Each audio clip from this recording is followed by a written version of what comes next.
नमस्कार साथियों। जैसा कि देखे आप, पिछले एक हफ्ता में थोड़ा व्यवधान रहा कुछ कार्यों से, तो हम कंटिन्यू करते हैं क्योंकि 1-2 लेक्चर में कंप्लीट हो जाएगा 14 अध्याय। उसके बाद में जो इंडियन ज्योग्राफी है उसमें काफ़ी केवल डेटा है, तो पीडीएफ आपको उपलब्ध करा दी जाएगी क्योंकि आप सभी कॉन्सेप्ट समझ चुके हैं। पर्वत क्या है, पहाड़ क्या है, वर्षा कैसे होती है, सब चीज़ों को तो केवल आपको रटना है डेटा। जैसे झील कहाँ है, वहाँ पर अभ्रक मिल रहा है, ये खनिज मिल रहा है, जनसंख्या घनत्व कितना है, तो इसमें कुछ समझाना नहीं है, आप उसको स्वयं समझने में सक्षम होंगे। उसको एक क्लास में हम डेटा वाले को आपको बढ़िया से हम बता देंगे कि आप पढ़ लीजिए उसको उस तरीके से। अभी ये महत्वपूर्ण चैप्टर है वायुमंडल, तो ये देखना काफ़ी ज़रूरी है। एटमॉस्फेयर ये क्या है? नथिंग बट वायुमंडल की चादर है जो पृथ्वी को चारों ओर से घेरे हुए है। इसी को हम वायुमंडल कहते हैं। वायु का आवरण है जो पृथ्वी को घेरे हुए है। वायुमंडल a blanket of air surrounds earth, यही एटमॉस्फेयर है। अगर देखें वायुमंडल तो पृथ्वी की सतह से लगभग 1000 किलोमीटर तक फैला हुआ है, लेकिन उसका कुल द्रव्यमान, वायुमंडल का कुल द्रव्यमान, तो वायुमंडल का कुल द्रव्यमान 32 किलोमीटर के भीतर 99% है। इसे आपको ध्यान रखना है कि इन 32 किलोमीटर के भीतर 99% है।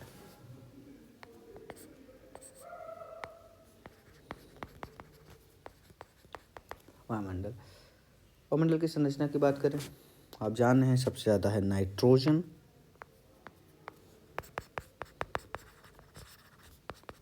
78% एंड ऑक्सीजन 21%, और फिर ऐसे है आर्गन,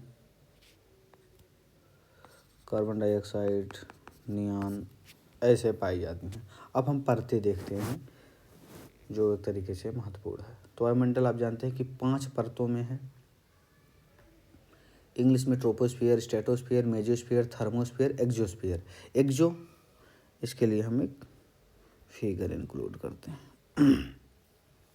ये है आपका, देखिए ये आपका क्षोभ मंडल जिसे हम कहते हैं ट्रोपोस्फियर, समताप मंडल जिसे कहते हैं स्ट्रेटोस्फियर, मध्य मंडल मेजो, वायुमंडल आपका जिसे हम थर्मो कहते हैं, तापमंडल भी या वायुमंडल तो इसको हम थर्मोस्फियर कहते हैं।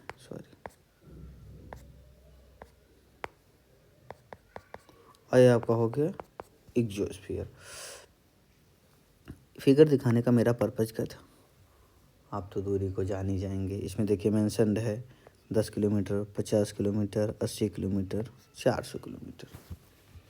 जो महत्वपूर्ण बात है, आप ध्यान से इस लाइन को देखिएगा एक बार, इसे एक आइडिया लगेगा। आप थोड़ा सा याद रखना, देखेंगे आप कि क्षोभ पृथ्वी पर 0 किलोमीटर, पृथ्वी से धीरे धीरे ऊपर जाएंगे, लगभग 10 किलोमीटर तक जो क्षोभ सीमा है वहाँ पर तापमान लगातार गिर रहा है। इस चीज़ को ध्यान देखना, मैं पढ़ने का तरीका बता रहा हूँ। यहाँ लगभग तापमान है 15, 5, 10, 15, 20। यहाँ लगभग तापमान 15 डिग्री सेंटीग्रेड। फिर देख रहे हो कहाँ तक आ रहा है, यहाँ तक, यहाँ लगभग है -55। ध्यान देना, -55 डिग्री। यहाँ क्षोभ सीमा पे तापमान इतना माइनस में जा रहा है, फिर स्थिर है। अगर देखें 20 किलोमीटर, 30 किलोमीटर, 40, 60, 70, ऊपर बाहर वाला है, देख रहे हैं 20 तक तो स्थिर है, फिर 20 के बाद फिर बढ़ रहा है। फिर देखेंगे -55 से कहीं ना कहीं यहाँ हो गया है 15, सॉरी -5। ध्यान दीजिएगा, ओहो, -5 डिग्री सेंटीग्रेड। कहाँ? समताप मंडल में तापमान -55 से -5 तक है, यानी पूरा सब ताप मंडल में तापमान माइनस में रहता है। क्योंकि आप जो है 0 डिग्री देख ही रहे हैं कि 0 डिग्री कहाँ है। मैं एक बार चिन्हित कर देता हूँ। जैसे 0 देख रहे हैं, -5 है, यानी पूरे समताप मंडल में समताप जिसे हम स्ट्रेटोस्फियर कह रहे हैं, यहाँ तापमान नेगेटिव में है, क्षोभ में पॉजिटिव टू नेगेटिव है। और आते हैं फिर मध्य मंडल में, देखो तापमान क्या है, नेगेटिव -5 से गिर रहा है यहाँ तक। किस पे आएगा पता है? यहाँ आएगा लगभग 80, 85, 90, 95, लगभग -94, 95 फिगर के अकॉर्डिंग, तो फिगर में कह रहा हूँ। देख रहे हैं -95 डिग्री सेंटीग्रेड, यानी यह मध्य मंडल में भी माइनस में तापमान है। फिर अब देखेंगे मध्य मंडल, बाह्य मंडल में तापमान यहाँ बढ़ता चला जाता है। तो जो बाह्य मंडल की स्थिति है 80 से 400 किलोमीटर, यहाँ भी तापमान माइनस में, यहाँ भी है, यहाँ भी माइनस, यहाँ भी माइनस, यहाँ भी माइनस। केवल क्षोभ मंडल में तापमान पॉजिटिव में रहता, आप देख रहे हैं। समझने वाली बात है, क्षोभ मंडल में 15 से लेकर -55 तक है, फिर यहाँ माइनस है। फिर देखो, अब देखो क्षोभ मंडल में निम्नतम जा रहा -55 तक, लेकिन मध्य मंडल और बाह्य मंडल की सीमा पर जा रहा -95 तक, यानी अधिकतम माइनस तापमान होता है आपके बाह्य मंडल में ये। फिर बहिर्मंडल में देखो, फिर ये प्लस में निकल जाएगा, ये तुम्हारा एक्सोस्फीयर है। तो इस चीज़ को आप ध्यान रखना तापमान के दृष्टिकोण से भी, कि सब जगह तापमान नेगेटिव है। पॉजिटिव या तो क्षोभ मंडल में है, या तो बहिर्मंडल में, या तो एकदम नीचे या तो एकदम ऊपर। क्रम आप जान गए होंगे। क्रम आपका, यार पेंसिल चार्ज नहीं क्या, ये क्षोभ, ये है समताप, troposphere, stratosphere, mesosphere, thermosphere and exosphere, ये है। दूरी आप समझ गए होंगे, 10 किलोमीटर आसपास औसतन आता है क्षोभ मंडल, 10 से 50 तक समताप मंडल, 50 से 80 तक मध्य मंडल, 80 से 400 तक बाह्य मंडल। अगर कोई पूछे कि सबसे बड़ा एरिया किस में आ रहा है, तो इसमें आ रहा है भाई बहिर्मंडल में, 400 से लगभग 1000 किलोमीटर तक यहाँ। और फिर सब सूर्य तक जाओ, पूरा बाहिर मंडल ही है पूरा ब्रह्मांड में, सब पृथ्वी से बाहर ही है।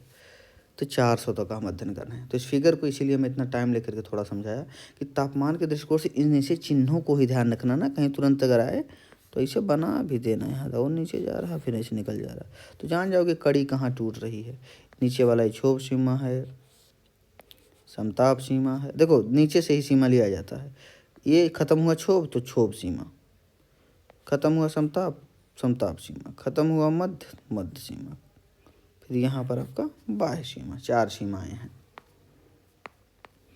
ध्यान रखना आप।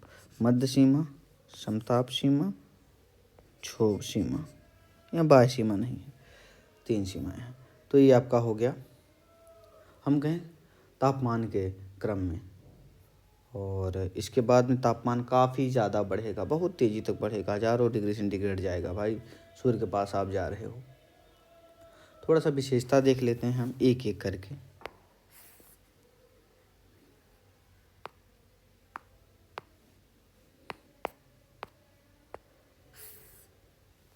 ये देखते हैं विशेषता। नंबर 1, क्षोभ मंडल, मतलब ट्रोपोस्फियर। कुछ 2-4 बिंदु हम लिख देते हैं आपके लिए, उसके नोट्स में मिलेगा भले ही, लेकिन सबसे निचली परत आप जान रहे हो। दूरी देख लिया आप, औसतन 10 है, लेकिन अगर कहें ध्रुवों पे इसकी दूरी कम है, और भूमध्य पे 18 किलोमीटर है। तो ध्यान रखना, ध्रुवों पे 8 किलोमीटर, भूमध्य पे 18 किलोमीटर। ऐसे देखते हो कि आप पृथ्वी थोड़ी सी चपटी है, इसी तरीके से समझ लेना, यहाँ ज़्यादा है और यहाँ कम है। भूमध्य पे ऊंचाई बढ़ने के साथ तापमान घट रहा है, आपको मैंने समझा दिया। मौसम की सभी घटनाएं यहीं होती हैं। मौसमी घटनाओं का स्थान, जो भी चक्रवात, वर्षा, ओलावृष्टि, पाला, सब आप देखते हो, आंधी तूफान अंधड़, सब यहीं होता है। ऊंचाई में वृद्धि के साथ तापमान घट रहा है। एक होता है सामान्य पतन दर। तो सामान्य पतन दर होती है कि प्रति किलोमीटर 6.5 डिग्री सेंटीग्रेड तापमान गिरता है। इसमें क्या होता है,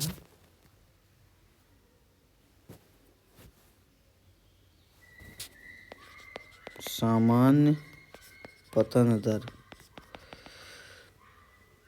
6.5 डिग्री सेंटीग्रेड प्रति किलोमीटर गिरता है ऊपर जाने पर।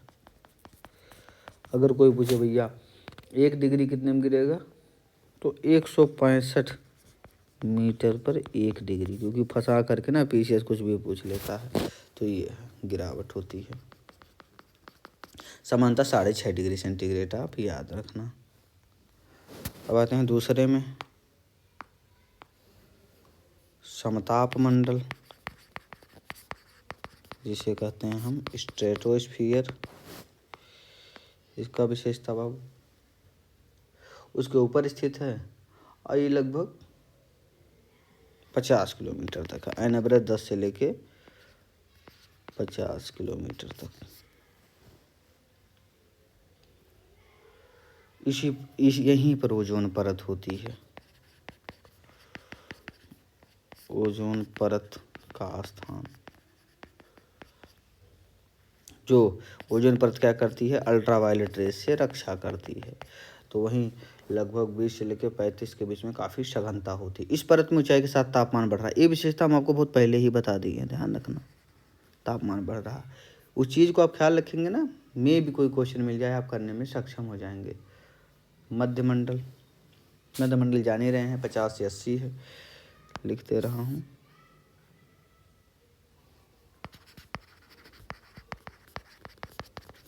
पचास से 80 किलोमीटर। उसके बाद आता है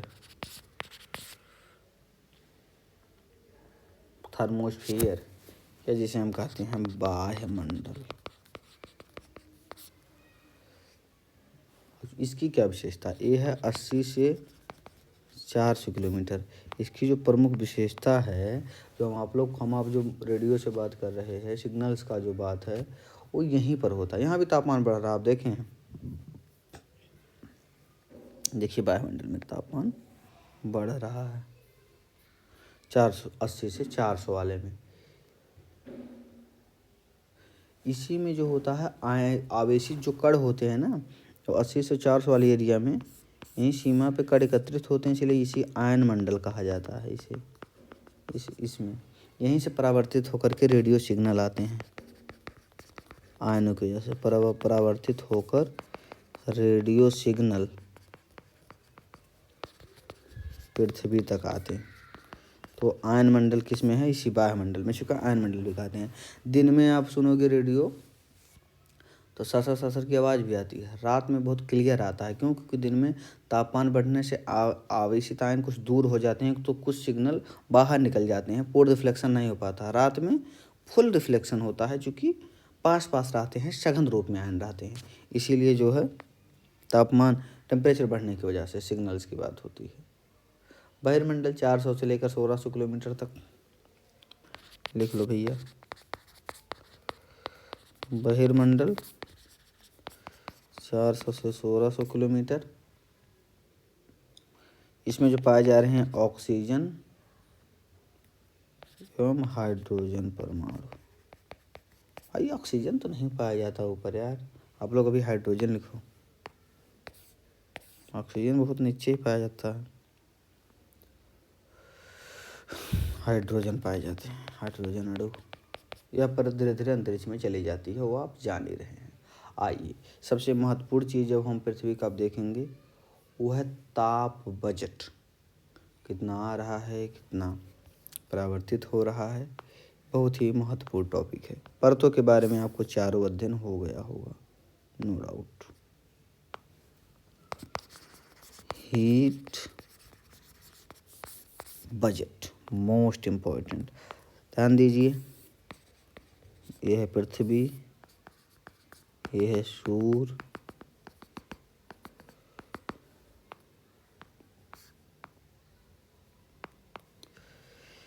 ये जो आ रही हैं किरणें, आगामी सौरिक विकिरण, इनको कहते हैं इनकमिंग सोलर रेडिएशन। इन ले लो यहाँ से, सो और सोल यहाँ से ले लो, एशन, तो इसी को कहते हैं इंसोलेशन या सूर्यताप। सूर्यताप भी सूर्यताप कहते हैं। जो आ रही हैं ये क्या होती हैं, आने वाली विशेषता लिख लो आप। इंसोलेशन समझना है बाबू, आ रही हैं ज़्यादा ऊर्जा वाली हैं, जो ज़्यादा ऊर्जावान। ये लघु तरंग हैं, लघु तरंगों में एनर्जी ज़्यादा होती है, तरंग दैर्घ्य होता है इनका लघु तरंग दैर्घ्य वाली। क्यों, एनर्जी बराबर होता है एच न्यू, या एनर्जी बराबर एच सी अपान लेमडा। तो ये तरंग लघु जितना ही कम होगा लेमडा, उतना ही एनर्जी की वैल्यू ज़्यादा होगी, फार्मूला एनर्जी का। ओके, अब पृथ्वी से टकरा के जो रात को वापस जाती हैं, ये वापस जाने वाली, इनको कहते हैं दीर्घ तरंग पार्थिव विकिरण, मतलब लॉन्ग वेव टेरेस्ट्रियल रेडिएशन। तो ये तो आगामी है, आपने देख ही लिया। और परावर्तित क्या है, या रात को जो जा रही हैं वो क्या है, लॉन्ग वेव टेरेस्ट्रियल रेडिएशन या दीर्घ तरंग होती है। इसका लेमडा ज़्यादा होता है, एनर्जी इसमें कम होती है। पृथ्वी इसी की वजह से गर्म रहती है। क्यों, अभी मैं बताऊंगा। सूर्य को लोग कहेंगे सूर्य से आ रहा रोशनी उससे गर्म है, क्योंकि ये जब वापस जाती हैं तो जो गैसों का जो आवरण है ये बाहर नहीं जाने देता। जब हम पढ़ते हैं ना ग्रीन हाउस इफेक्ट, वही वो पृथ्वी को गर्म बनाए रखना है। तो यही जब वापस जाती हैं इनको रोक लेता है। अर्थ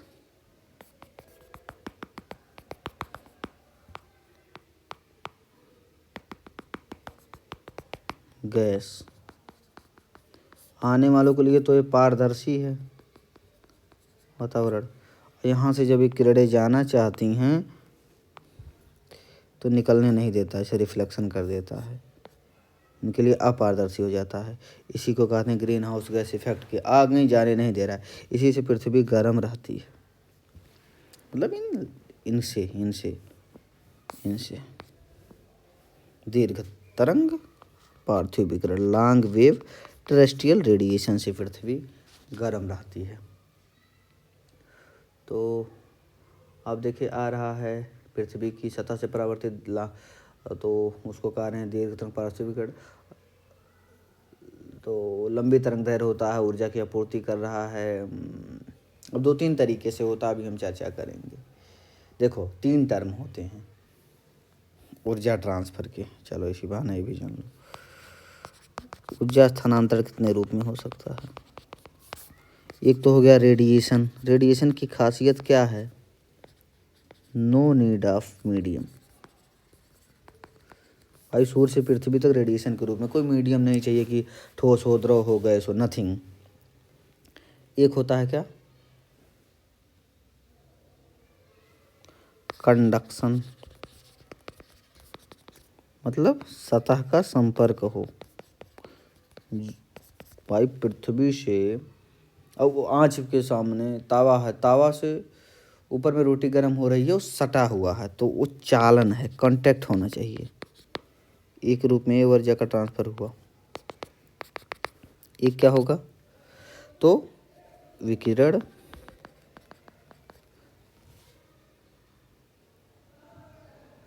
हो गया, रेडिएशन हो गया, कंडक्शन हो गया, और एक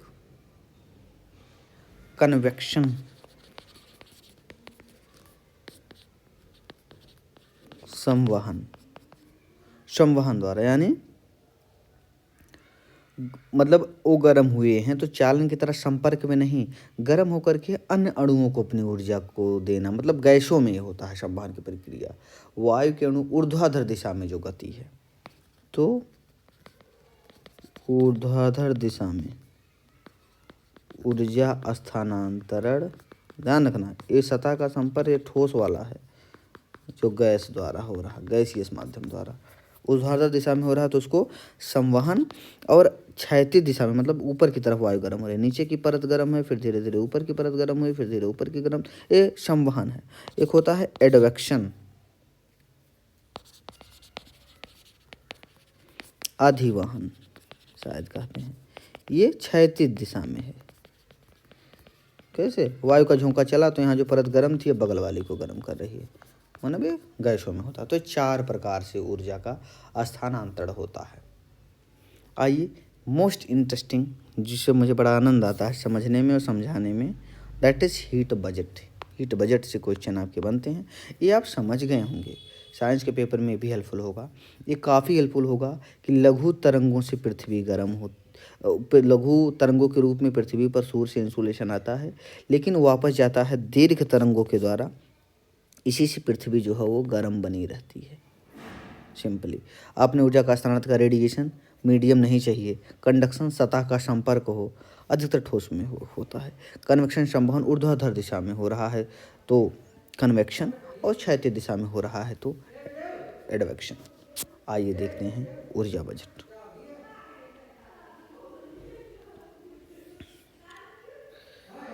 परसेंटेज ध्यान रखना है, मैं एनसीईआरटी का जो बताऊंगा 11वीं की किताब आप खोल के आप खुद एक बार पढ़िएगा, इसको मैं एक बार समझा दे रहा हूँ। देखिए बहुत आराम से समझिएगा, थोड़ा टाइम लगेगा लेकिन कोई बात नहीं। सौर यूनिट के रूप में पृथ्वी पर ऊर्जा ऊपर से आई, जाहिर सी बात है, मान लिया मैं 100 आया, टोटल को 100 मान लिया। लघु तरंगों के रूप में आ रहा, आप जान रहे हैं पृथ्वी पे आया लघु तरंगों के रूप में। अब उसमें क्या हुआ, तुरंत ही ज्यों 100 आया उसमें से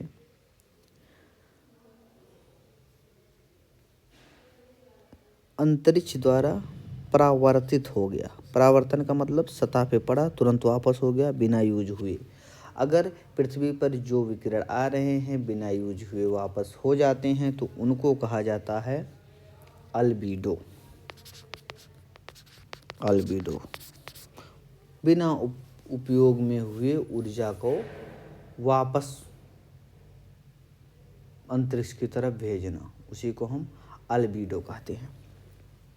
अल्बीडो इसमें से कितना हो जाता है, एक तरीके से 27 बादल वापस कर देते हैं, 2 पृथ्वी भी वापस हो जाते हैं। आप कहोगे कैसे?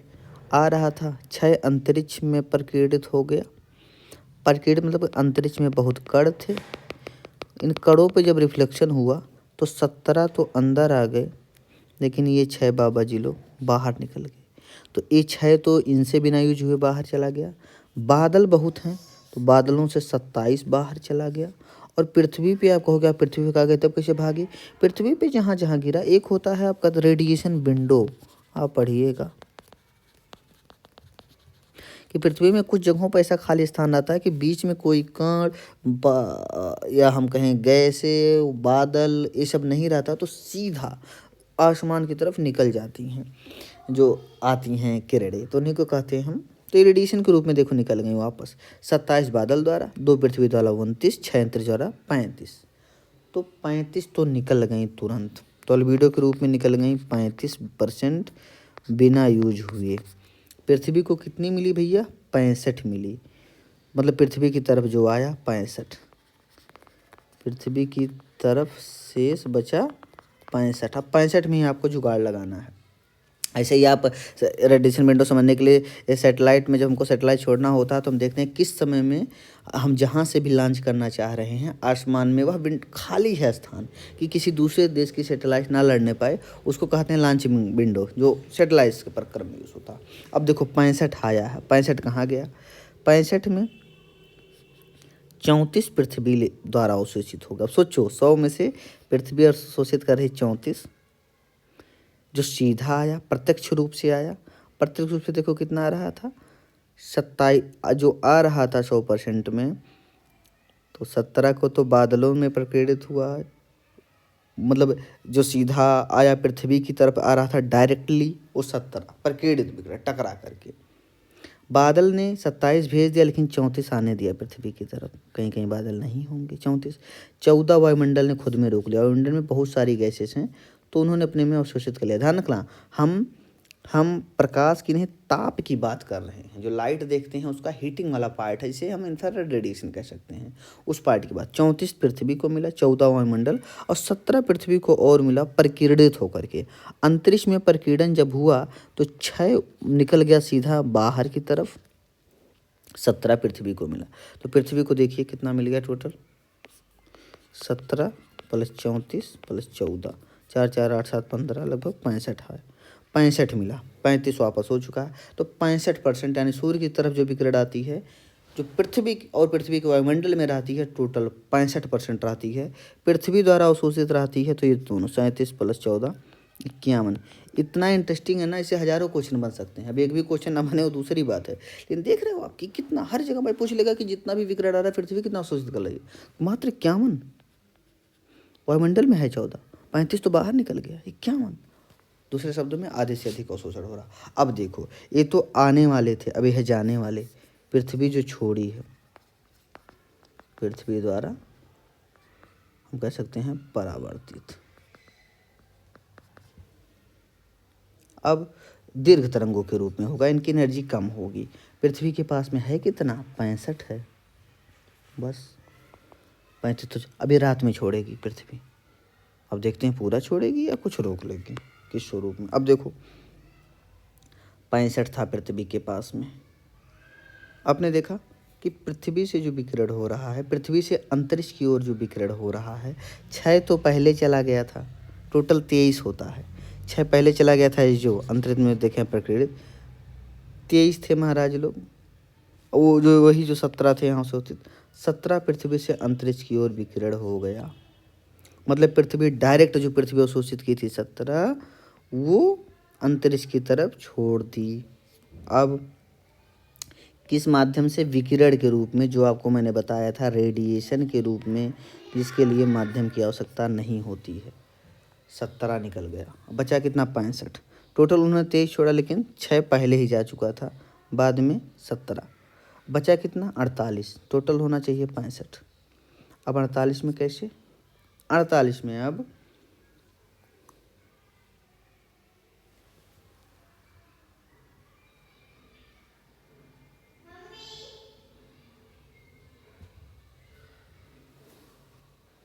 तो पृथ्वी डायरेक्ट अपनी सतह से जो छोड़ रही है वह 17 है सीधे, और 48% जो है वो वायुमंडल द्वारा अवशोषित है। ध्यान देना, वायुमंडल यहाँ इसको 14 ही मिला था, 14। अब लेकिन वायुमंडल जो खुद से छोड़ेगा वो 48 छोड़ेगा। पृथ्वी सीधा सीधा 17 छोड़ रही है, और विकिरण के रूप में, जिसमें योगदान वायुमंडल का नहीं है, इनमें वो वायुमंडल का योगदान है, ये जो 48 छोड़ रही है।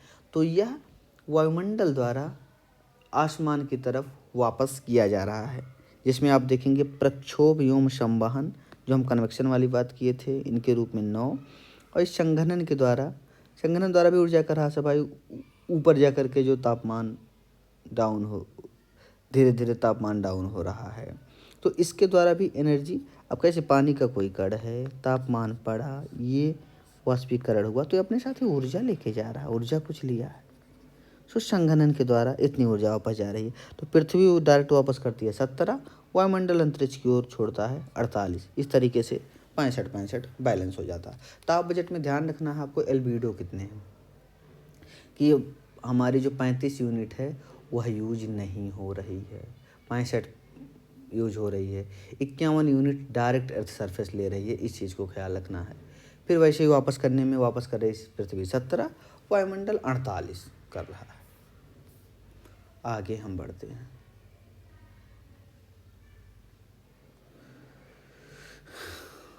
आगे क्या है, क्षैतिज वितरण, हॉरिजॉन्टल डिस्ट्रीब्यूशन।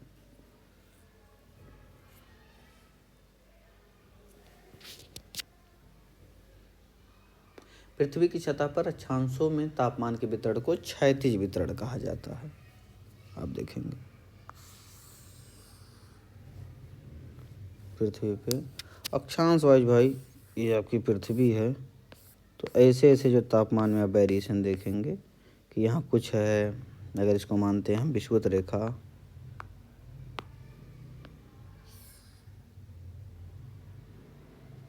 तो ऊपर जो तापमान का कमी है उसको क्षैतिज वितरण कह रहे हैं। समान ताप वाले क्षेत्रों को जोड़ने वाली रेखा, समान ताप वाले क्षेत्रों को जोड़ने वाली रेखा सिंपली भाई समताप रेखा, जिसे हम कहते हैं इंग्लिश में आइजोथर्म। यह पेंसिल खराब हो गया भैया लग रहा है। आइजोथर्म लाइन समानता भाई, यहाँ कहीं 10 डिग्री है, यहाँ 10 डिग्री है, यहाँ 10 डिग्री है, यहाँ 10 डिग्री है, तो इसको जो जोड़ेगी वही समताप होगी, और समान दाब वाले को जो जोड़ेगी वो समदाब रेखा। सिंपल। पर कारक कौन से हैं क्षैतिज को? भाई बहुत अच्छा अंश है। अब देखो यहाँ ताप, सब समझने वाली बात है भैया। यहाँ सूर्य के 23.5 डिग्री तक सूर्य सीधा ही पड़ता है उत्तरी गोलार्ध में, उत्तरी अनांत के समय। जहाँ तापमान ज़्यादा मिलेगा यहाँ धीरे धीरे तापमान की कमी मिलेगी, तो छांव प्रभावित कर रहा है। भूमि पानी का वितरण, जल देरी से गर्म देरी से ठंडा होता है, जल और भूमि जल्दी गर्म जल्दी ठंडी होती है। इसी गुण को महाद्वीपीयता कहते हैं, कॉन्टिनेंटालिटी। धाराओं से भी प्रभावित होगा, महासागरीय धाराएं जिस क्षेत्र में जाएंगी ठंडा रखेंगी। परिस्थिति हवाएं, बादल, सतह कैसी है, पत्थर होगा तो जल्दी से गर्म होगा, रेगिस्तान होगा तो गर्म होगा, फिर काफ़ी ज़्यादा ठंडा हो जाएगा। पर्वत की समीर, तो प्रभावित करने वाले सब कारक है। सिंपल ही हो तो आप लोग कर लोगे। तापमान का वितरण ऊर्ध्वाधर, ऊर्ध्वाधर में आपको बताया कि ऊर्ध्वाधर ताप वितरण में तो ऊपर जाने पर सामान्यतः ताप घटता है। क्यों? बहुत कारण है। एक तो कारण यही है कि वायु या गैसों का घनत्व तो कम होता है, और फिर पृथ्वी रेडिएशन कर रही है तो सतह से दूर जा रहे हैं, तो वैसे ही टेम्परेचर कम होगा। तो इसलिए इसका जो पतन दर होता है आपको हमने बताया 6.5 डिग्री सेंटीग्रेड प्रति किलोमीटर। इसको ध्यान रखना, इसको सामान्य पतन दर कहते हैं, आप इसको ध्यान रखना।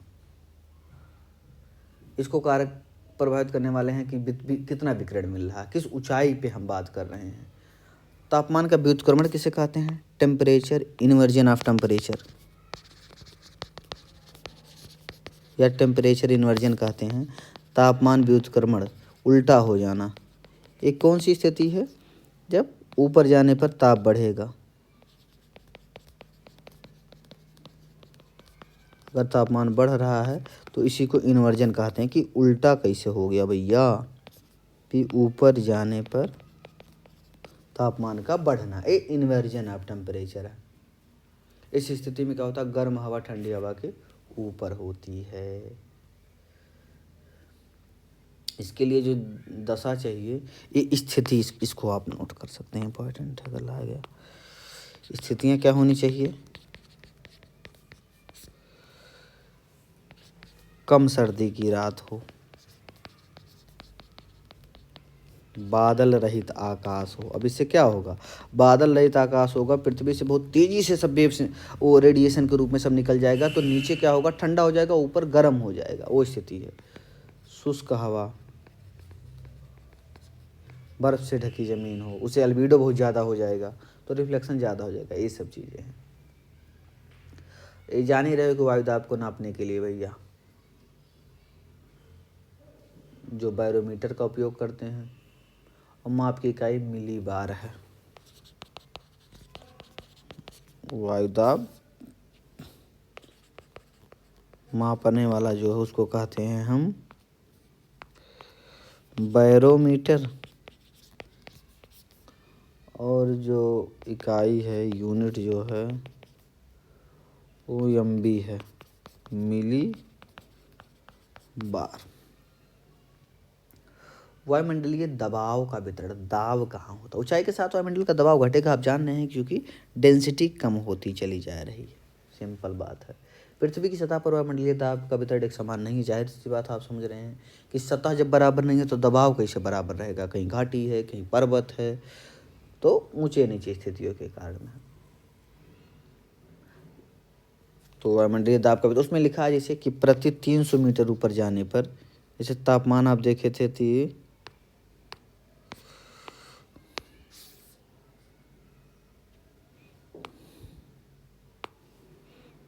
तो हम कहें लंबवत दाब में हम कहें 300 मीटर ऊपर जाने पर 34 MB की कमी होती है। समानतया जब हवा गर्म होती है तो ऊपर उठती है, फैलती है, और ठंडी होने पर क्या होती है, नीचे आती है। आप जान रहे हैं कि अगर हवा गर्म है,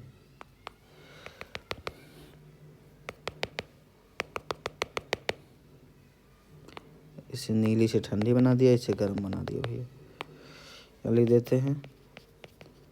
गर्म हवा तो ये ठंडी होकर ऊपर उठेगी भैया, ऊपर उठेगी, और ये हमारे ठंडी हवा नीचे गिरेगी। क्यों? किसके बाहर में ठंडी है तो ज़्यादा वजन हो जाएगी, गर्म हवा कम द्रव्यमान की होगी। तो ये है क्षैतिज वितरण के लिए आप जान रहे हैं वायु तापमान घूर्णन ये सब प्रमुख कारण है। अब आते हैं विश्व की जो दाब पेटियाँ,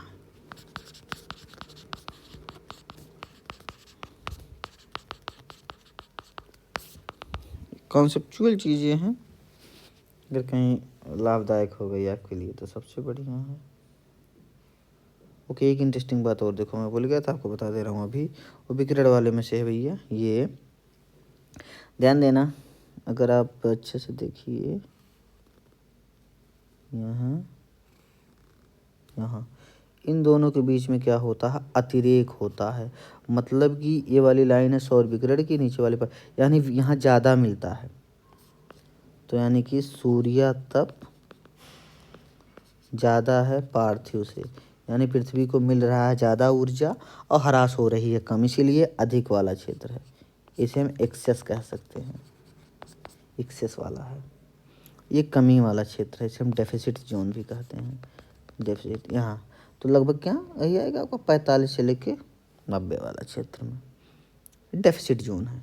यहाँ अच्छा, यहाँ देखो 90 तक क्यों नहीं लेके गए, क्योंकि वहाँ पर सूर्य का रोशनी पड़ता ही नहीं है महाराज 6 महीने, इसीलिए तो दिमाग से जो मैप बनते हैं। मापन देखो, सूर्य तप का मापन किस में कर रहे हैं, इसमें, इसको लॉन्जली भी कहते हैं, ऊर्जा वाट प्रति मीटर स्क्वायर इसको कहते हैं। तो आप ध्यान रखना कि ये जो है एक्सेस जोन जो है वो 45 से 45 है, 45 नॉर्थ से 45 साउथ, इस चीज़ को याद रखना, अतिरेक। और ये कमी वाला क्षेत्र है, इसीलिए देखो वहाँ ठंडे होते हैं हमेशा, अपने यहाँ मामला बराबर का रहता है, गर्मी ही ज़्यादा होती है। इसीलिए तो हम लगा रहे हैं ना सोलर ऊर्जा इतना ज़्यादा। अभी प्रधानमंत्री जी ने कहा, आपको पता हो 26 जनवरी को हम कोशिश करेंगे कि हर घर सौर ऊर्जा लगाने में कामयाब हों। ओके, आइए भैया, दाब पेटियाँ देख रहे थे।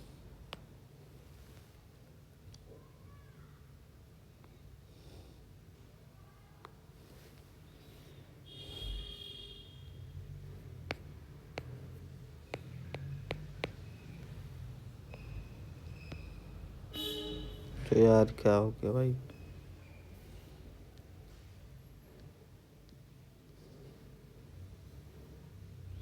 अच्छे समझ लेना, बहुत काम बन जाएगा इससे। ओके, ये गुरुजी लोग का है, गुड।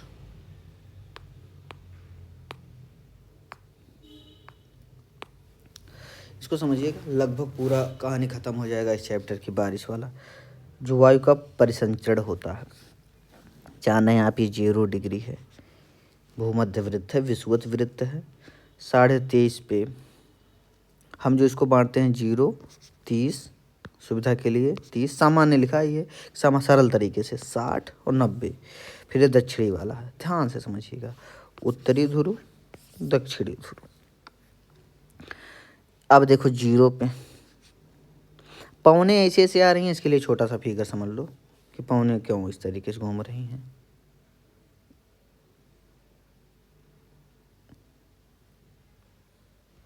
अबे भाई तू क्यों आ गया? आपको मैं अगर ध्यान हो तो एक दिन बताया था फेरल्स लॉ के अकॉर्डिंग कि अगर उत्तरी गोलार्ध से दक्षिण की तरफ कोई पवन आ रही है, ये विषुवत वृत्त है और दक्षिण वाला है, आ रही है, तो according to Ferrel's law, according to पृथ्वी के घूर्णन के आधार पे वह हमेशा आते अपने से बाएं घूमेगी, तो उसकी जो नई स्थिति होगी कुछ ऐसी। इस तरफ, क्योंकि पृथ्वी का ऐसे घूर्णन होता है ना, ऐसे पश्चिम से पूरब, तो हवाएं इधर की तरफ विक्षेपित होने लगती हैं।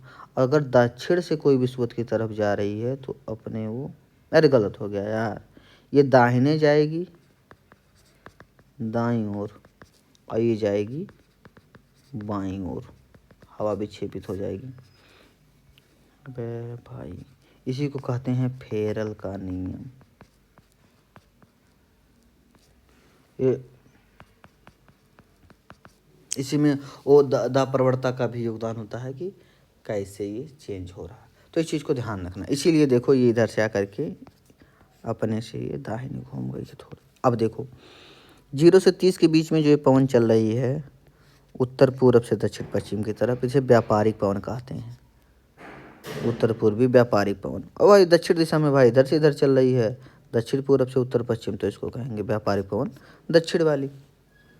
ये दोनों मिलती हैं, इस क्षेत्र को कहते हैं हम ITCZ, inter tropical convergence zone, अंतर उष्णकटिबंधीय अभिसरण क्षेत्र। यहाँ देखो दोनों पवनें मिल रही हैं, इसीलिए अभिसरण क्षेत्र कहते हैं। यहाँ दबाव काफ़ी, क्योंकि यहाँ आएंगी फिर गर्म पवनें हैं ना, तो ऊपर की तरफ उठ जाएंगी। क्यों? क्योंकि उष्ण क्षेत्र से आ रही है, पवनें गर्म हैं, ये ऊपर की तरफ उठ जाएंगी, ऊपर की तरफ उठ जाएंगी, ऊपर जा करके वायुमंडल में फिर वो क्षैतिज रूप से जलधारा के रूप में चलेंगी, तो यहाँ पर दबाव कम होता है। इसी को डोलड्रम भी कभी कहते हैं, बहुत शांत क्षेत्र होता है डोलड्रम। पढ़िएगा आप, लिख लीजिए डोलड्रम, सर्च करिएगा व्हाट इज डोलड्रम। इसी क्षेत्र को कहते हैं, ITCZ को है। कुछ अंतर है लेकिन उतना जानने की जरूरत नहीं। अब 30 डिग्री पाते हैं तो इसको, अब देखो यहाँ पवन चली, फिर इसके ऊपर जाएगी, फिर एक कोशिका जैसी बनेगी। चूंकि अंतरिक्ष में भी तो पवनें चल रही भाई, ये उठ करके कहाँ जाएंगी, तो ऊपर जाएंगी, ऐसे ऐसे ऐसे ऐसे ऊपर जाएंगी, फिर यहाँ जाके उतरेंगी, यहाँ उतरेंगी, फिर कुछ नीचे आएंगी और कुछ उत्तर दिशा में चली जाएंगी। उत्तर दिशा में जो चली जाएंगी उनको हम पछुआ पवन कहेंगे, और जो इधर आ रही हैं व्यापारिक पवन के रूप में। तो ये जो पूरी कोशिका पूरी हुई, इसको हम हेडले कोशिका कहते हैं, हेडले कोस्ट। फिर ऐसे अब 30 से 60 के बीच में क्या होगा, पछुआ पवन चलेगी, दक्षिण पश्चिम से उत्तर पूर्व की तरफ पछुआ पवन। अब फिर उधर से ध्रुव वाली पवनें आ रही हैं, व्यापारिक पवनों की तरह दिशा बनाए, ये दोनों आपस में मिलकर उठ रही हैं। यहाँ पवनें नीचे उतरती हैं, यानी इसको हम कहते हैं अपसरण क्षेत्र। यहाँ पवनें देखो, ये इधर जा रही है, इधर जा रही है, यहाँ मिल रही हैं, इसको अभिसरण क्षेत्र कहते हैं। आप केवल देखो, जहाँ पवनें दो सट रही हैं वो अभिसरण हो गया, और जहाँ हट रही हैं उसको डाइवर्जेंस है, अभिसरण। इसको हम फेरल कोस्ट कहते हैं, फेरल सेल। और ये ध्रुवों की तरफ जो हो रहा है इसको हम कहते हैं ध्रुवीय कोस्ट या पोलर सेल। तो ये 3 आपके सेल हैं, अब आप समझ गए होंगे। अब ये जो किनारे किनारे लाइन उन्होंने दिखाया है ना, ये जेट प्रवाह की लाइन है कि कैसे चलती हैं। देखो जेट, ध्यान देना, समझना। ये इधर पवन आई तो ऊपर उठ के तो ऐसे ही तो जाएगी बाबूजी, फिर यहाँ नीचे गिर जाएगी, तो एक साइकिल ये बनाई, इसको हेडले कोस्ट कहे। फिर देखो यहाँ पौने पछुआ के रूप में निकली थी ना, ऊपर उठी, ऊपर उठ के 2 रास्ता है, या तो इधर जाए या तो इधर जाए। इधर आ करके जो कोस्ट बनाई ये आपका फेरल कोस्ट हो गया। ऊपर जा करके जो ध्रुव पर गिरी फिर नीचे वापस आई, ये जो कोस्ट बनाई इसको हम ध्रुवीय कोस्ट कह दिए, पोलर सेल कह दिए। तो देखो आपने 3 कोस्ट बना, कौन कौन सा, एक ये बना हेडले, एक ये बना फेरल, एक ये बना पोलर। इन्हीं 3 के आधार पे आप वर्षा सब चीज़ की व्याख्या कर सकते हो। ऊपर जो चल रहा है उसको जेट स्ट्रीम बोलेंगे, नीचे जो चल रही है वो पवने हैं, पछुआ पवने, धरातलीय पवने हम बोलते हैं, व्यापारिक पवने और ध्रुवीय पवने। दूरी के चीज़ों का आप ख्याल रखिएगा, बस इतना ही जानकारी आपको रखना है।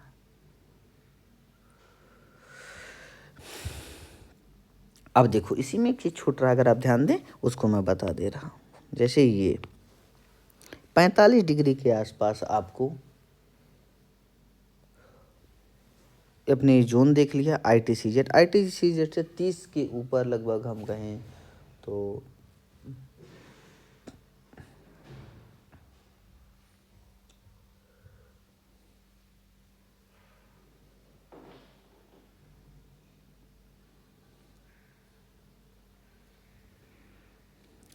4 प्रमुख वायुदाब की पेटियाँ होती हैं। ये देखो, यह विषुवतीय निम्न दाब पेटी, चूँकि ऊपर उठ रही हैं यहाँ पर हवाएं।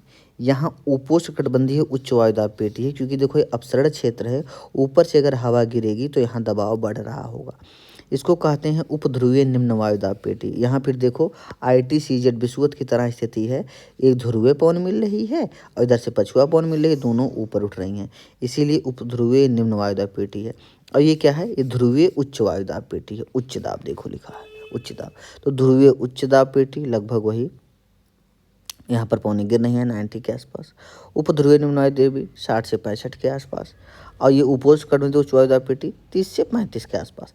ये विषुवतीय निम्न वायुदाब पेटी से हम कह सकते हैं ITCZ जिसको बोलते हैं, इसी को डोल्ड्रम पढ़ते हैं, ये भी निम्न दाब का क्षेत्र है। तो ध्यान देखना, low pressure, low pressure, high pressure, low pressure, high pressure, ये है इसका प्रमुख व्याख्या। इसमें कोई ऐसी चीज़ नहीं बचा है जिसे आप समझ ना पाते हो।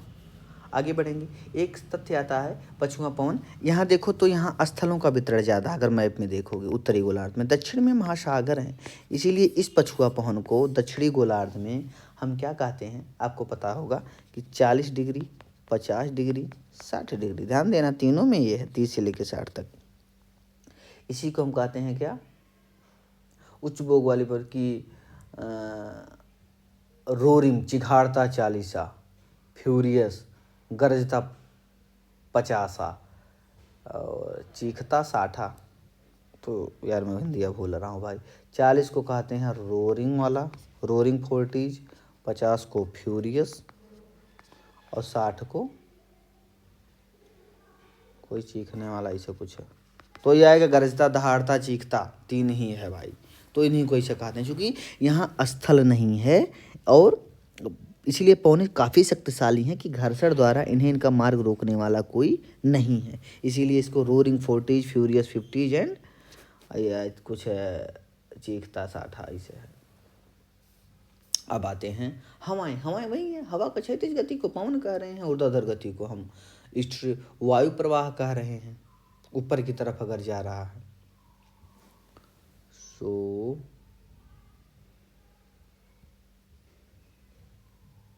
तो रोरिंग 40, फ्यूरियस 50 एंड स्क्रीमिंग, अरे यार एक ही तरीके से सब नौटंकी और कुछ नहीं।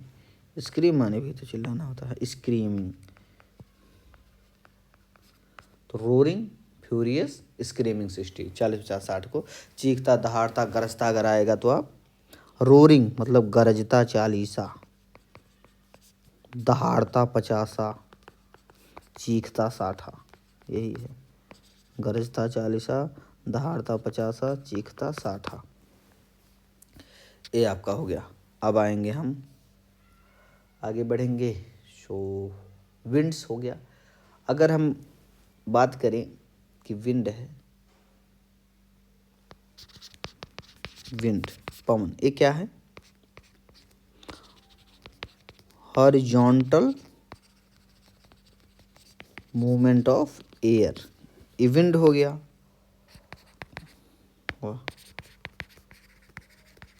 एयर करंट क्या है, वर्टिकल मूवमेंट ऑफ एयर, जिसको हम एयर करंट कहते हैं। आओ साहब जी आगे बढ़ते हैं। अब ये जो आपने पढ़ा था ना, इसी में पृथ्वी की बहुत सारी पवनें आएंगी, अभी आपको बताया जाएगा, उनको आप देख लीजिएगा। विंड्स हो गया, ठीक है। विंड अच्छा, हवा, हवा आप जान ही रहे हैं भाई, हवा हमेशा बेसिक कॉन्सेप्ट है, हमेशा अधिक नहीं लिखने दे, लिखने दो, उच्च दाब से निम्न दाब की तरफ बहती है। अब ध्यान देना, ये है मान लिया अपना भारत का साउथ इंडिया, ये है अरब सागर। दिन के समय क्या होगा, छोटा सा कॉन्सेप्ट है, दिन अत्यधिक, दिन में क्या होगा, दिन में स्थल क्या होगा, स्थल जल की अपेक्षा तेजी से गर्म होगा, तो स्थल गर्म होगा, हवा ऊपर उठेगी यानी कम दाब होगा, कम दाब होगा। और यहाँ पर धीरे धीरे गर्म होता है यानी कि दाब ज़्यादा होगा, तो दिन में क्या होगा, समुद्र से स्थल की तरफ चलेगी, तो इसलिए इसको कहते हैं समुद्री समीर। रात में स्थल जल्दी ठंडा हो जाता है, तो दिन में जो बहती है उसको समुद्री समीर कहते हैं, और रात में स्थल ज़्यादा ठंडा हो गया, दाब ज़्यादा हो गया। यहाँ पर धीरे धीरे ठंडा हो रहा है, यानी कि अभी यहाँ पर दाब कम है, ताप ज़्यादा है, इधर की तरफ चलेगा अधिक दाब से कम दाब की ओर, इसीलिए यहाँ को स्थलीय समीर। दिन में समुद्री समीर चलती है, इसलिए दिन में देखेंगे तटीय हिस्सों में अपेक्षाकृत मौसम ठंडा रहता है। रात में स्थल में जो है कि वहाँ पर ठंडा ज़्यादा हो रहा है, तो समीर समुद्र की तरफ चलने लगती है, यानी तापमान काफ़ी तापांतर वहाँ पर कम होता है। तो आप केवल दाब से समझ सकते हैं, उच्च दाब निम्न दाब हमेशा ऑक्युपाई करने का प्रयास करता है। अब आ गया गृह पौने हो गए, निम्न वायुदाब पेटी ऑफ हो गया। पौने के प्रकार एनसीईआरटी में और अच्छा से उन्होंने दिया है, इसे गृहीय पौने, तो 3 पौने ग्रहीय पौने हैं, इन्हें हम हिंदी में कह रहे हैं। और देख लेते हैं प्लानेटरी वेव्स। आओ देखें हम पौनों के बारे में देख लिए हैं। तो एक प्रकार जो आपका है वो ये है, भाई यार पेंसिल मेरी हो गई खराब, लग रहा कैसे हो नहीं। तो एक तो ये हो गया पहला प्रकार प्लानेटरी वेव्स, वेव्स नहीं विंड्स, प्लानेटरी विंड्स। इसे सनातनी, ग्रहीय, अस्थाई जो बोलो, क्योंकि ये पौने कभी नहीं अपना कभी ख़त्म नहीं होंगी, अस्थाई पौने इसको कहते हैं। ये कहाँ चलेंगी बाबूजी, मैं आपको बताया, ये है विषुवत। चलो 3 लाइन और धड़ाधड़ खींचो, 30 डिग्री 60 डिग्री ऊपर हो गया 90, 30 डिग्री 60 डिग्री ऊपर हो गया 90। अब देखो जैसे हमने बताया कि क्या है, विषुवतीय निम्न वायुदाब पेटी, उपोष्णकटिबंधीय उच्च वायुदाब पेटी, उपध्रुवीय निम्न वायुदाब पेटी, ध्रुवीय उच्च दाब पेटी। वैसे ये भी हो जाएगा, विषुवतीय निम्न वायुदाब पेटी, उष्णकटिबंधीय उच्च वायुदाब पेटी, उपध्रुवीय निम्न वायुदाब पेटी और ध्रुवीय उच्च दाब पेटी। बस ये केवल दक्षिणी गोलार्ध है, ये उत्तरी गोलार्ध है। अब देखो पौनों का क्षेत्र ऐसे होगा, इसे जो कहेंगे हार्श एल्टीट्यूड भी इसको कहते हैं, क्योंकि यहाँ पर लोग रहते थे ना, दबाव बढ़ता था तो घोड़ों को फेंक देते थे समुद्र में, तो इसलिए इसे घोड़ा वाला छाछ भी कहते हैं। इसको व्यापारिक पवन कहेंगे। क्यों कहते हैं भाई व्यापारिक से नाम इसलिए पड़ा क्योंकि व्यापार करने में बड़ी सहायक होती थी। जो हम नाव चलाते थे नदियों में ना, वो महाद्वीपों के तटों पर पहुँचाने में बड़ा सहायता देती थी। अगर विश्व के नक्शे पे आप देखोगे 0 से, चलो खोलता हूँ, अरे कहाँ मैं कर दिया राम जी,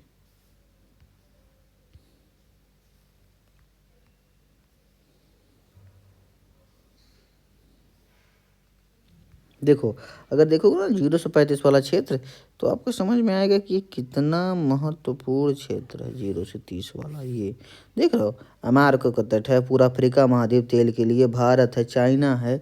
अब सोचो ये पौने कितना मदद करती थी ऐसे ऐसे जहाज़ों को तट तक पहुंचाने में, इसीलिए व्यापार करने में बड़ा सहायक थी, व्यापारिक पवन कहा गया। फिर तो व्यापारिक हो गया। अब ये देखो फिर यहाँ वही हुआ ना, यहाँ पर छटा, फिर ऊपर चली, फिर नीचे उतरी, एक इधर गई। अब ये जो होगा पछुआ, पश्चिम दिशा से चल रही हैं ये पछुआ, फिर ये ऊपर उठेंगी, इधर गए, एक इधर आई, फिर यानी इस तरीके से वापस होंगी, इसको कहेंगे हम ध्रुवीय। तो ये जो 3 पवने हैं, ध्रुवीय, पछुआ, व्यापारिक, इन्हीं तीनों को प्लानेटरी विंड्स या परमानेंट विंड्स बोलते हैं, ध्यान रखना। तो एक हो गया व्यापारिक पवन, या पूर्वी पवन, एक हो गया, दूसरा हो गया पछुआ, तीसरा हो गया ध्रुवीय। बस याद रखना किनके बीच में आप जान रहे हैं। क्यों, एक विषुवतीय से एक चल रही है उपोष्णकटिबंधीय उच्च वायुदाब पेटी, एक इसके बीच में, इसके बीच में। बस सिंपली आप समझ लेना, इनको कहते हैं हम सनातन स्थायी पवन। अब दूसरे प्रकार के आते हैं पीरियोडिक विंड्स, मौसमी, पीरियोडिक या मौसमी हवा या आवधिक हवा, मौसमी हवा, आवधिक हवा। इसमें एक प्रकार तो है आप जान ही रहे हैं, मानसूनी। अब जैसे भारत में एग्जाम्पल लिख लो, जैसे भारत में दक्षिण पश्चिमी व्यापारिक पवन आती है, वही दक्षिण गोलार्ध वाली। दक्षिण पश्चिमी व्यापारिक पवन मतलब ए वाली पवन ही भारत में आके वर्षा कराती है गुरु, विषुवत को पार करके भारत में घुसती है। ऐसे है ना, फिर भारत में घुस के ऐसे हो जाती है। इसी को हम मानसूनी पवन कहते हैं भारत के लिए।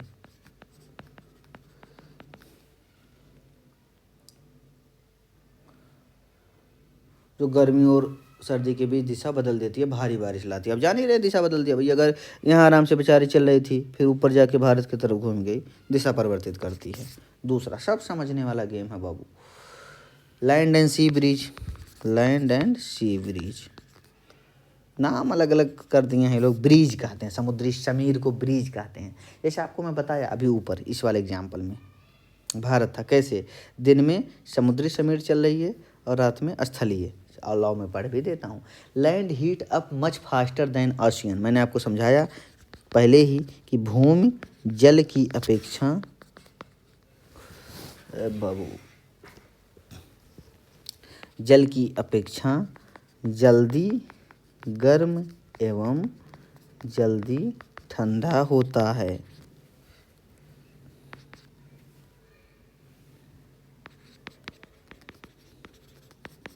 भूमि जल की अपेक्षा जल्दी गर्म जल्दी ठंडा होता है। तो ड्यूरिंग द टाइम हैज, इसीलिए air over the land rises and creates low pressure, whereas over ocean high pressure and air blow from sea to land called sea breeze. मैं आपको पहले ही बता दिया था, देखो इसे जल्दी जब गर्म ठंडा हो रहा, अब ये जल्दी गर्म हो गया तो हवा ऊपर उठी, समुद्र से हवा इधर चल दी, तो इसको हम कह दिए हम समुद्री समीर। गर्म ऊपर उठना।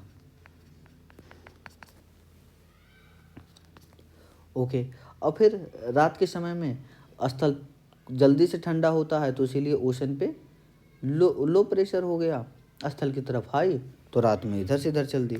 तो दिन में समुद्री और रात में स्थलीय। नाम उसका लेते हैं जिधर से हवा बहती है, तो स्थल से हवा बह रही इसलिए स्थलीय समीर, समुद्र से हवा बह रही समुद्री समीर। इस चीज़ों को ख्याल ध्यान से रखना। फिर तीसरा प्रकार एक आता है पर्वतीय या घाटी समीर। दो प्रकार की हैं। जैसे इसमें हम देखें कि स्थलीय समीर और समुद्री समीर, ऐसे पर्वतीय और घाटी, जो पर्वत की तरफ से आ रही है पर्वतीय है, जो घाटी के नीचे से जा रही है वो घाटी समीर है। तो दिन में क्या चलेगी समझो, सब बड़ा इंटरेस्टिंग है। ये स्थल है ठीक ठाक, हम कहें और ये महाराज जी हैं, ये है भैया पर्वत, ये है भैया घाटी। अब देखो दिन के समय में घाटी बहुत तगड़ा गर्म होगी, पर्वत ऊपर है, ऊपर देखो ना,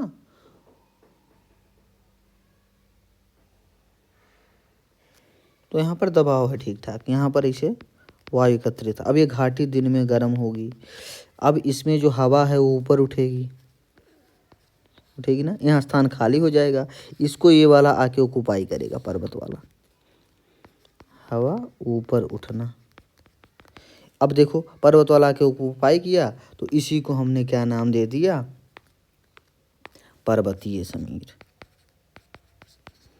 पर्वतीय समीर। तो ये कब चलता है, दिन में। क्यों, क्योंकि घाटी में गर्म होने से हवा ऊपर उठ गया। अब आप कहोगे कि यहाँ क्यों नहीं ये चला गया, भैया यहाँ से ऊपर उठ के कहाँ जाएगा, यहाँ तो जगह खाली कर दिया है ना, तो यहाँ की हवा अपेक्षाकृत यहाँ वैक्यूम कम दाब क्रिएट हुआ, इसीलिए यहाँ ज़्यादा दाब था, आकर के हमारे यहाँ एकत्रित हो गए। तो दिन में ये होगा।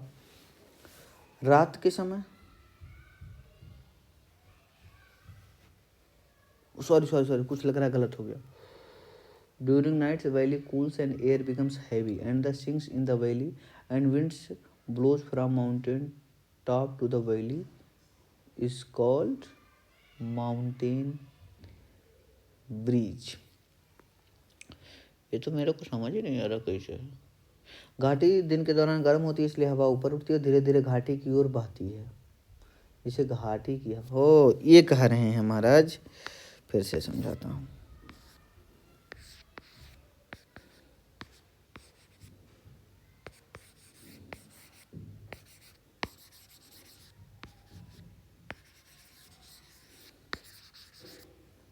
कैसे गलत हो गया प्रभु जी। हम जान रहे हैं कि ये है पर्वत, ये है घाटी।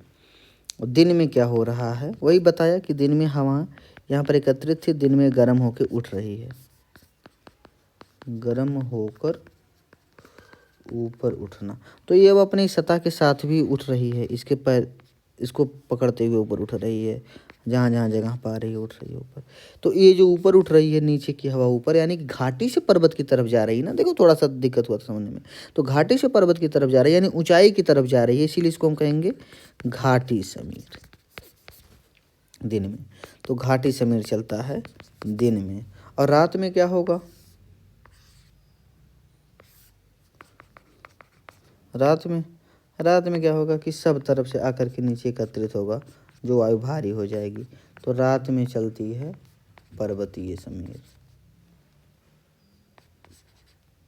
पर्वतीय समीर।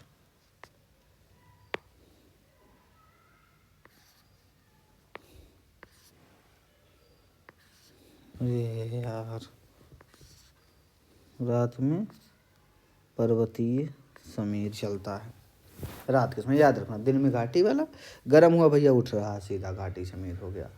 अब आता है परिवर्तनशील हवाएं। तो अगर हम देखें कि variation in prevailing winds due to the disturbance and change in local weather, स्थानीय मौसम के आधार पे जो चेंजमेंट होता है उन्हीं को परिवर्तनशील हवाएं कहते हैं। तो दुनिया में बहुत हैं लोकल विंड। तो दुनिया में स्थानीय हवाएं, जो वहाँ की एक का उस क्षेत्र की स्थिति, मतलब अक्षांश देशांतर क्या है, तापमान, उच्चावच, जियोमॉर्फोलॉजिकल आदि से निर्धारित होती हैं। अब देखो भैया, इसको मैं आपको अब इसको देखना है अच्छे से कि मैप में कौन सी हवा कहाँ है। जैसे आपको ये नोट्स प्रोवाइड कर दिया जाएगा। फॉन चलती है स्विट्जरलैंड में, खमसीन मिस्र में, गिबली लीबिया में, लेस्ते, लोचे, येमा, शांतायना, शिमूम, लौकी, कराबून, अस्तर। तो ये सब हवाओं को आप देख लीजिएगा कि चूँकि आपको ये याद करना है कि किस देश में ठंडी है, गर्म है, कैसी हवा है। तो मैं कोशिश करूँगा कि आप लोग उसको ज़रूर देखेंगे, यहाँ से क्वेश्चन आपको बनेंगे। इसके लिए मैं आपको एक वीडियो भी प्रीफर करूँगा, उसका लिंक मैं प्रोवाइड करा दूँगा। एक थे सर, ओके मैं सर्च कर ले रहा हूँ, नेट बंद है यार।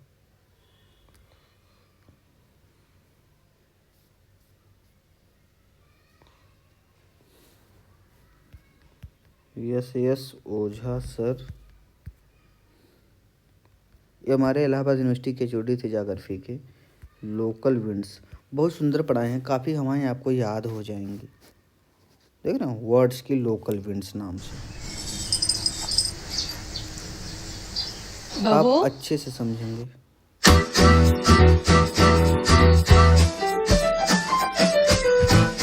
बुझिए जरा कैसी होगी। अगर ये लैंड से ही आ रही है तो आर्द्र या नम कहाँ से हो सकती? पक्का है ड्राई होगी। और तीसरा प्रश्न जो बहुत सरल है पूछा जाए, ओझा सर का 19 मिनट का आपको बहुत बढ़िया से समझ में आ जाएगा।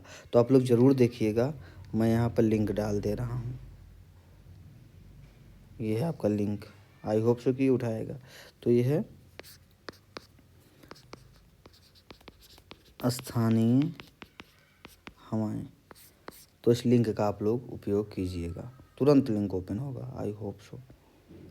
So this is the link. एक जगह में और करने भैया,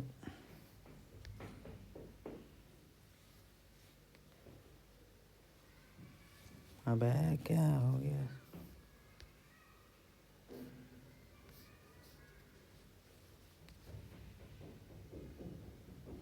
ठीक,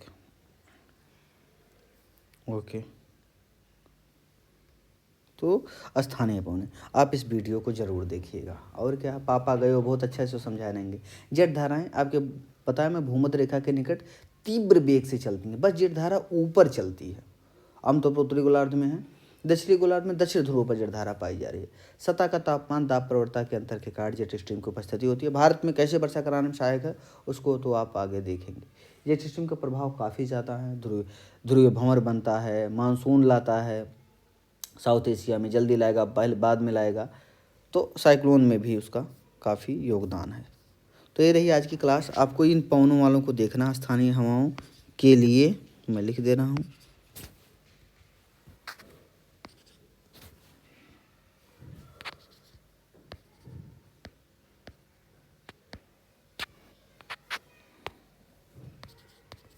के लिए यस ओझा सर का वीडियो देखें, बहुत अच्छा है, आपको अच्छे से समझ में आएगा। ओके, मे भी क्लास थोड़ा लेंदी हो गया हो, लेकिन मैंने कोशिश किया कि पूरा, भाई ये क्लास में जितना हो सकता था वायुमंडल को मैंने खींचने का प्रयास किया। अंतिम जो 2 चैप्टर हैं उसको वो भी आज ही मैं आपको प्रोवाइड करा दूंगा। तो तब तक के लिए जय हिंद, जय भारत।